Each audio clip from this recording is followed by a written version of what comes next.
આજના સમયમાં હૃદય રોગ એક ગંભીર સમસ્યા બની ગયો છે. ઘણીવાર જાણીતી હસ્તીઓના સ્વાસ્થ્ય વિશેની અફવાઓ પણ લોકોમાં ડર પેદા કરે છે, પરંતુ વાસ્તવિકતા એ છે કે જો આપણે હૃદયની બીમારીના લક્ષણોને સમયસર ઓળખી લઈએ અને જીવનશૈલીમાં સુધારો કરીએ તો મોટા જોખમોને ટાળી શકાય છે.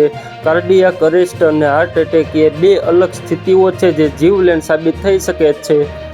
હૃદયરોગ થવા પાછળ અનેક કારણો હોઈ શકે છે. જ્યારે ધમનીઓમાં કોલેસ્ટ્રોલ જમા થાય છે ત્યારે લોહીનો પ્રવાહ અવરોધાય છે. વાલ્વ સાંકડા થવાથી હૃદયના સ્નાયુઓ નબળા પડે છે, જે કાર્ડિયાક અરેસ્ટનું જોખમ વધારે છે. ઘણીવાર જન્મથી જ હૃદયની નબળાઈ યુવાન વયે પણ મુશ્કેલી સર્જી શકે છે. તેમના નિધનથી સમગ્ર કલા જગતમાં શોકનું મોજું ફરી વળ્યું છે. પદ્મભૂષણ અને દાદા સાહેબ ફાળકે એવોર્ડ જેવા સર્વોચ્ચ સન્માનો મેળવનાર આચાર્યજીએ લતા મંગેશકરના અનુગામી તરીકે સંગીતના વિવિધ પ્રકારોમાં 12,000થી વધુ ગીતો રેકોર્ડ કરી એક અજોડ રેકોર્ડ સ્થાપ્યો હતો. મધુબાલાથી લઈને કાજોલ સુધીની અનેક પેઢીની અભિનેત્રીઓને અવાજ આપ્યો હતો.